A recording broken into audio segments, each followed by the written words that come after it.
Hi. So, I've been meaning for a while to finish the video about my mom, but I don't know. Emotions kind of got in my way at the time. And then I got sick. So, I don't want to put it off anymore. This is it. Following this section, the memorial speech I gave about my mother at her memoriam will be what follows. And then afterwards, I'd like to talk a little bit more about her and then say a few more things so that I guess hopefully memoriam will live for her forever on the internet, and she doesn't deserve less. So after this, stay tuned, and I have a few more things I think I'd like to share with you if you cared enough to watch this in the first place about my mother. Thank y'all for coming. My mother gave me one great gift. It was the ability to tell a story. My mother could tell a story so many times, but it was only halfway through that you'd find out you'd heard this story before because my mother was engaging. It was a talent she left me with, and it is what I want to share with you all today. My mother was an eclectic woman. She was unique and rare and beautiful, and unlike anyone else I'd ever met in my entire life. She had the ability to create things that I could not believe someone made that I'd known my whole life. She made a doll once that looked so lifelike. The first time I saw it, I thought it was an actual baby she had with her. It was unnerving at first, but then she made another one, and it was just as amazing. She could create things with an amount of magic I cannot compare to. And she never looked for any recognition. She was just always so proud of not just the things she made, but the people we had become, the things we would make. My mother was unique in another way.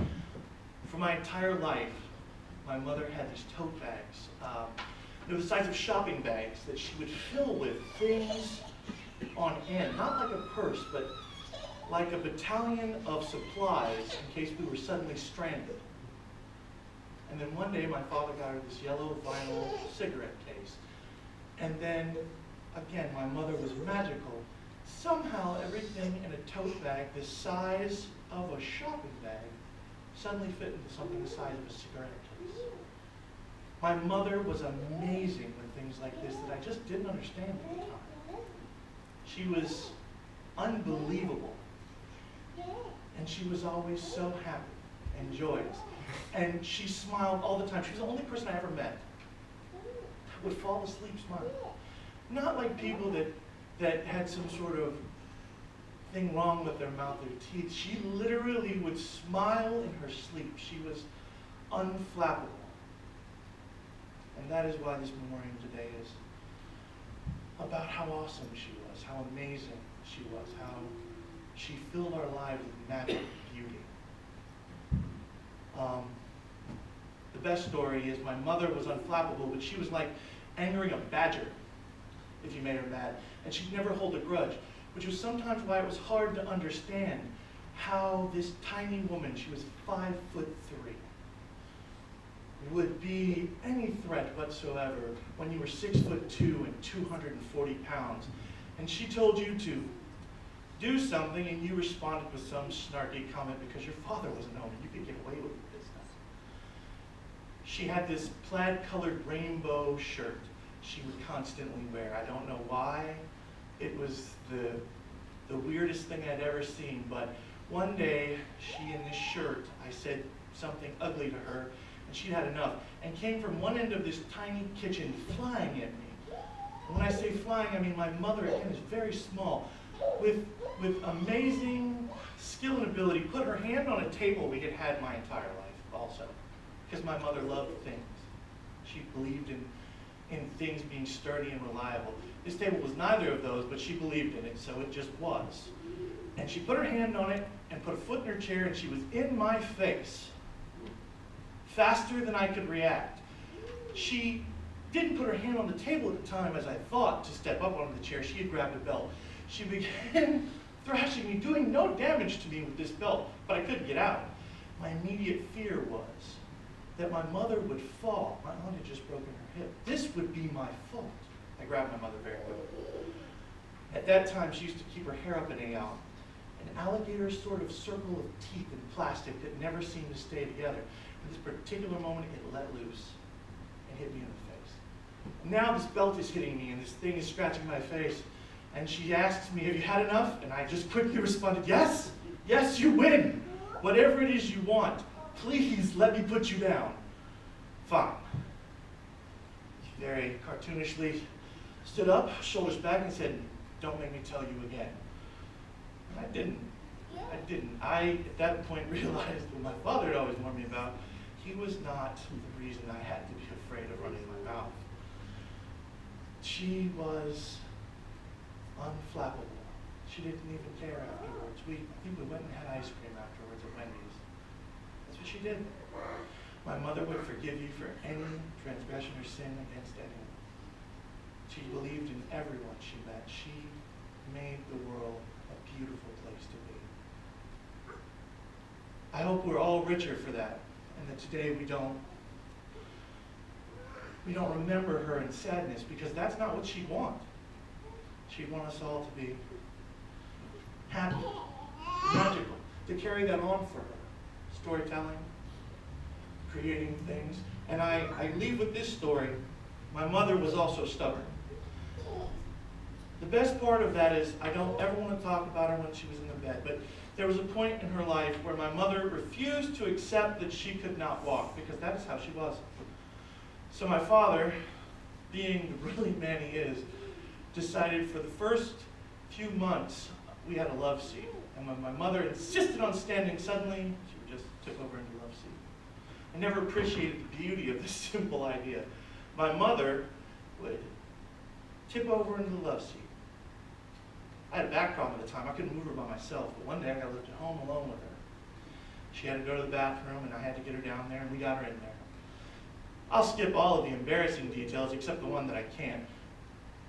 Being the superhero I was, I did not realize I was also stubborn. I can do this. This is no problem. She's 5'3". This is nothing. My mother warned me to be careful, not to overdo it. And I kept warning her, just, focus on what you're doing. I'll take care of me. I didn't hear this warning clearly. My mother said to me, "I think we have a problem." We're fine. Just stand still. I'm trying to emulate my father, poorly, because my father would know this was a warning. She's going to fall. I didn't hear it that way. I immediately stood behind her, my mother having to clean, so I moved behind her, and my mother falls on top of me in a small space where I am literally pinned under her. My first fear, again, going back to the first time I ever had to grab my mother off of a chair, is they're going to blame me for this. This is my fault. I'm going to not be able to get out of here and be trapped. And I will have to admit I can't do this, and I failed. My mother, seeing panic on my face, she is the one that has a disability and is falling. She says, "Charlie, when you calm down, you're going to get up. You'll be fine. Don't worry about it. I can lay here till someone gets home. Just calm down." I can't. She goes, "Bud, you know that portable television you have? Law and Order comes on at 8, and just in case, can you go get that for me and set it on the chair? I think it's high enough I can watch it from here." "You just fell on the floor." "You want a television?" Sure, absolutely. Let me go get you a television." In that moment, my mother fixed me. And she had done that my entire life. Distracting me with her odd behavior or her insight into things that I didn't see. And I would run and get her a portable television, and I'd put it on the chair. When they got home, they helped my mother up and said, "Why didn't you get a television? Why didn't you just help her up?" My mother said, "I didn't want his help anymore, and I didn't want him as Law and Order." That's how she was. So, that is the story of my mother. And I hope you all knew her, or know her now, the way I did, as just this impossible woman who did impossible things with impossible odds, and it all seemed to always work out in her favor. In a lot of ways, people tell me that my mother was a saint, and I correct them and I say, actually, I'm pretty sure she was a leprechaun. She was small, she had a bag she could pull anything out of, and she always turned out to have the right answer. You could never catch her, and if you did, she would give you a reward. So, I'll leave you with that. I also am not steady, so if anyone feels the need to reach out and comfort me by touching me as I leave the podium today, please don't, because I did not bring a portable television and I will miss Law and Order. Thank you. So, I said some things in there, and most of them were about what a fabulous storyteller my mother was. What a creator. She liked to make things and build things with her hands and create things that didn't exist before she imagined them. That's something she passed down to me, and in some ways Billy, and that I tried to pass on to my children. My father flourished a love of fantasy writing, and that opened up so many more things. Those two things combined, suddenly I could imagine worlds that didn't even exist before I imagined them. And my mother saw that, and she helped flourish it. Her ability to tell a story, I felt kind of rushed before because I was getting a little overwhelmed. But now I'm a lot more lucid, clear, maybe. My mother was a beautiful woman inside of her heart, and the things she would imagine and create in her stories were sometimes true, even sometimes imagined, or the way that she remembered them, and that was imagined, that led to things that didn't exactly happen that way, but were so engaging as she told you that you wanted to hear how it ended. Or you didn't realize, like I said before, that you'd heard it before. My mom also talked a lot, and it was something I inherited even as a child, because I didn't have a fear of strangers because of my mother. And that used to scare her until finally she worked out a system. I'd go to the grocery store with her, for instance, and she used to tell the story often that I would disappear because I would engage strangers and start following them around and talking to them, and that because I would communicate on such a much higher level than they were expecting, a lot of times these people were intrigued by me and wanted to talk to me about my views, or I just wouldn't shut up and I'd follow them around. I was never really clear on which. I don't think she was either, but my mother would go to the front of the store and then wait for someone to try and turn a child into someone, and she'd wait by the door and wait for someone to walk to the registers, because back then all grocery stores were set up almost identically. So she would just scan down the front of the aisle and see someone walking with me and go up and introduce herself, and as she'd start to talk to them about how often this happens and, you know, retell and recant all the, recite all of the times that I would say this and then apologize, people would look at her and clearly recognize I was her child, because we both just would talk. My mother was beautiful and wonderful, and I think we'll all miss her more than she knew. At the end of her time in bed, she became a different person, and the greatest moments were the times where she was that person that could tell you the story again. And sometimes it was funny because she honestly couldn't remember that she had told you these stories before. And I loved that. And so that story and one more were two I left out. My mother's first grandchild was Alex.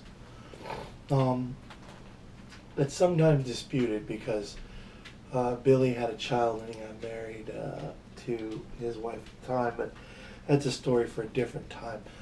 My mother's first actual grandchild that she cared for and would take around and, you know, show off was Alex.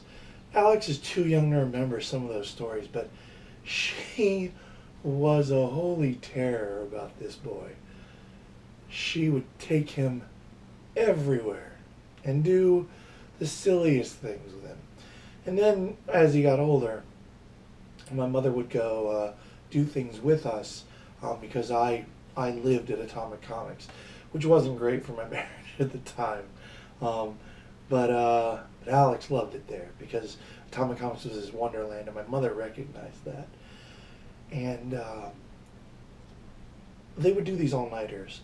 And for the first time in my life, for those of you that don't know this about me, one of my favorite pastimes is I like to storytell games.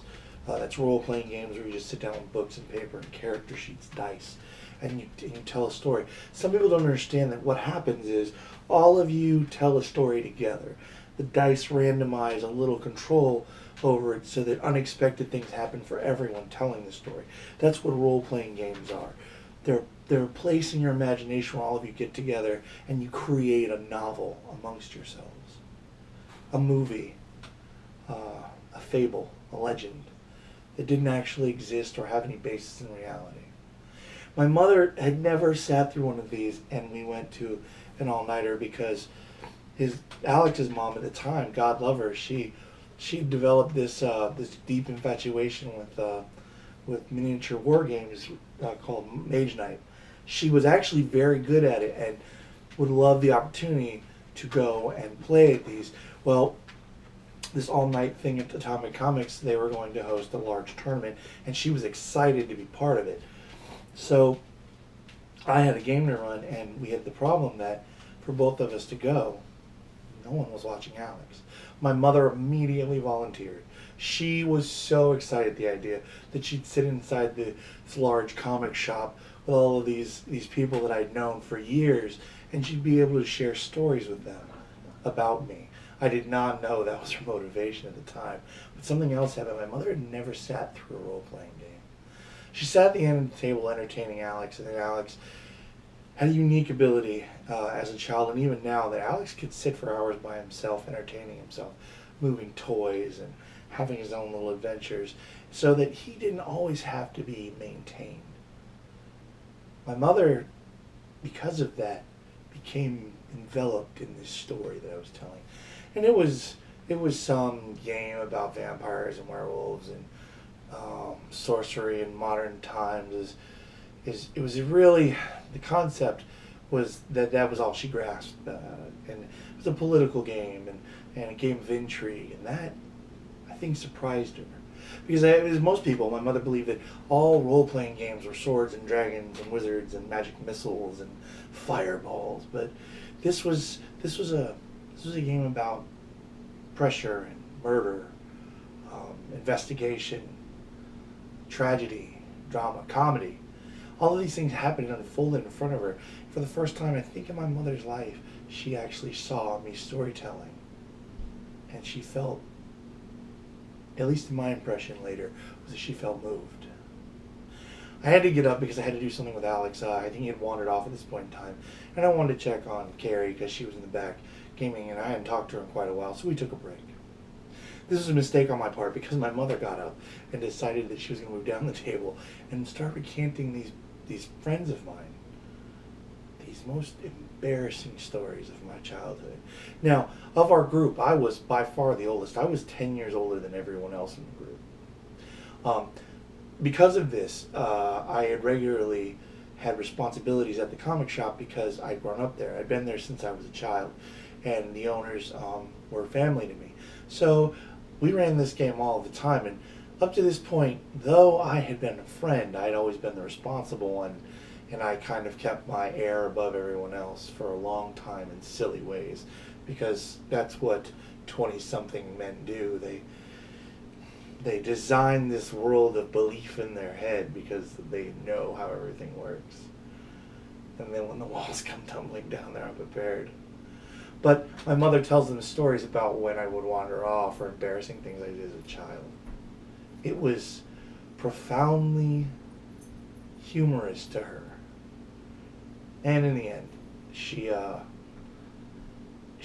told embarrassing stories and moved quickly back down the end of the table to hide her interference. Throughout the game the rest of the night, she became amused because they would, in their characters, relive things I had done as a child to see if I'd catch on. It was aggravating at best. When I figured out what was going on, I was furious. But that's what she did. She meddled. She was funny about it. She was unexpected. That's what I hope this will be at some point. This memoriam, this memorial, this chronicle of the memories I have. I wish I had taken the opportunity to have this camera beforehand, and I did, but I missed it, and I'm sorry for that. To have her recant stories of my life before she passed. I wish I could have chronicled that. So, I felt remiss not chronicling this. To those of you that couldn't make it, that wanted to be there in family, I appreciate your longevity, I guess, of friendship and closeness. Those of you that couldn't make it, I'm sorry, you missed it. So, my mother would want me to share something of it with you, and this is the best I could do. You know, there's another story I don't want to forget. My mother, come here. My mother had Butters when he was a puppy. Butters was very small, weren't you? My mother loved him. She was mischievous in her old age. Though she was meddlesome when she could walk around, she did not lose that ability to be troublesome when she was in bed. I had some very strict rules when Butters was young, and one of them was not to put him in bed with my mother because my mother would lose control of him and he was a little rambunctious, but she loved getting him put in her bed. It would drive me insane. But she'd get somebody to put him in the bed and sneak him in there, and he'd sit in her lap. She did this with Eliza too, Tyler, when he was a baby. She was unflappable, and I mean that. My mother was completely